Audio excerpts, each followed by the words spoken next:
नमस्कार दोस्तों, आपका हमारे चैनल में स्वागत है। देवताओं का प्रिय भोजन गो घृत।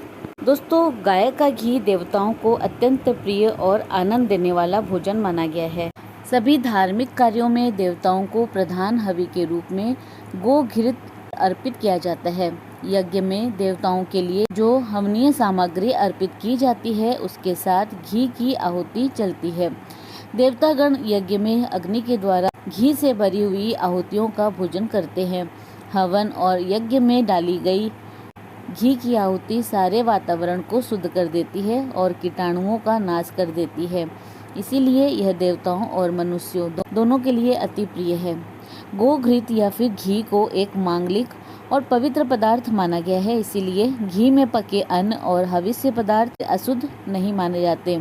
घी के बिना भोजन आसुरी हो जाता है।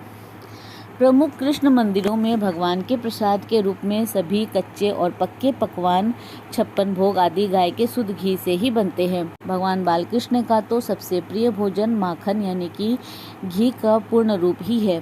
समस्त विश्व का पेट भरने वाले परब्रह्म श्री कृष्ण की क्षुधा गौ माता के माखन से ही मिटती है। किसी संत ने क्या खूब कहा है कि जिस परमात्मा का साक्षात्कार योगी जन अनेक वर्षों तक ध्यान लगाने पर भी नहीं कर सकते, वही ब्रज में बैठा माखन आरोग रहा है। दोस्तों, परमात्मा की शक्ति को 7 भागों में बांटा गया है: श्री, लक्ष्मी, घृति, मेधा, पुष्टि, श्रद्धा और सरस्वती। इन्हें घृत के रूप में ही प्रत्यक्ष माना गया है और इन्हें सप्त घृत मातृका कहा गया है। घृत मातृका की आराधना से सभी विघ्नों और अमंगलों का नाश हो जाता है और कल्याण और सिद्धि की प्राप्ति होती है। यदि मंदिर में भगवान के सामने गाय के घी का अखंड दीप कुछ दिन तक प्रज्वलित किया जाए तो ऐसा माना जाता है वहाँ पे सभी देवी देवता वास करने लगते हैं। इसीलिए विशेष अनुष्ठानों जैसे कि सतचंडी, अखंड रामायण आदि में अखंड दीप अवश्य जलाया जाता है। पूजा के आरंभ में ही साक्षी दीप जलाया जाता है और प्रार्थना की जाती है कि हे दीप देव, आप मेरे इष्ट देव को अत्यंत प्रिय है, कर्मों के साक्षी है, सुख समृद्धि को देने वाले हैं। आप मेरे निकट रहकर मेरे पूजा कर्म का साक्षी बनिए। पूजा कार्य में गाय का घी का ही प्रयोग करना चाहिए। भगवान की पूजा में प्रयोग किए जाने वाले पंचामृत और मधुपर्क में मंगल पदार्थ और पवित्रता के लिए गोघृत मिलाया जाता है। शिवलिंग पर शिव सहस्त्र नाम का जाप करते हुए गाय के घी की धारा चढ़ाने से वंश का विस्तार होता है। नपुंसकता दोष को दूर करने के लिए और जिनकी संतान होकर मर जाती है उन्हें गाय के घी से भगवान शिव जी की पूजा अवश्य करनी चाहिए। शास्त्रों में प्रायश्चित विधान में और देह की शुद्धि के द्वारा शरीर के सभी पापों के नाश के लिए पंचगव्य बनाकर पीने की आज्ञा दी गई है। पंचगव्य बनाने में अनेक रंग की गायों के घी, दूध, दही आदि को निश्चित मात्रा में मिलाया जाता है। पंचगव्य का सेवन करने से हमारे दुष्ट संस्कार वैसे ही जल जाते हैं जैसे कि अग्नि में ईंधन जल जाता है। देवताओं और देवियों की प्रसन्नता और अनिष्ट दूर करने के लिए घृत धेनु और घृताचल आदि के दान का नियम है। अनिष्ट ग्रह दशा दूर करने के लिए घृत छाया दान यानी कि घी से भरे बर्तन में अपना बिंब देखकर दान देना किया जाता है। पितरों की तृप्ति भी घृत से बने आहार से ही होती है। छायोपनिषद में घी को अस्थि, मज्जा और वाक यानी कि वाणी उत्पन्न करने वाला तेज कहा गया है। इससे वाणी शुद्ध और मधुर होती है। इसीलिए सामवेद के गान से पहले घी पीने का विधान है। आयुर्वेद में घी को आयु कहा गया है। इसे अमृत भी कहते हैं। स्वर्ग की अप्सरा राजा पुरुरवा के पास गई तो उसने अमृत की जगह गाय का घी पीना ही स्वीकार किया था।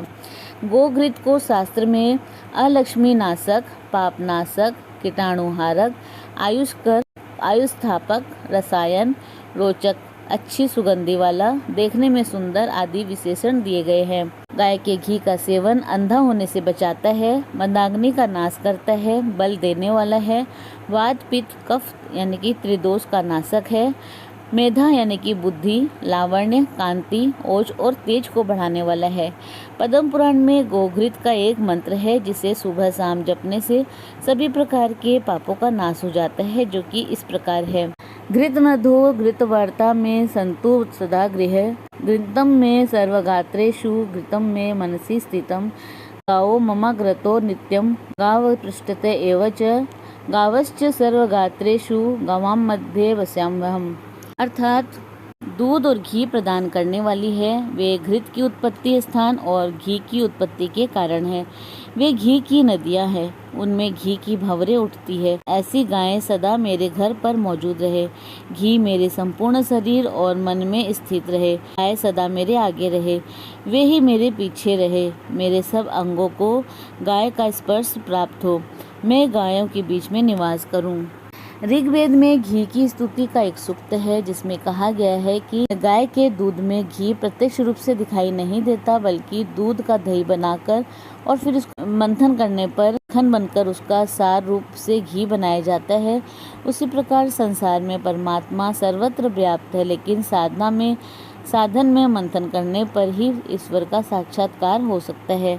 देवताओं और मनुष्यों दोनों की दृष्टि और पुष्टि के लिए गोघृत अत्यंत आवश्यक है। गाय का घी जितना पुराना हो जाता है उतना ही वह गुणकारी हो जाता है।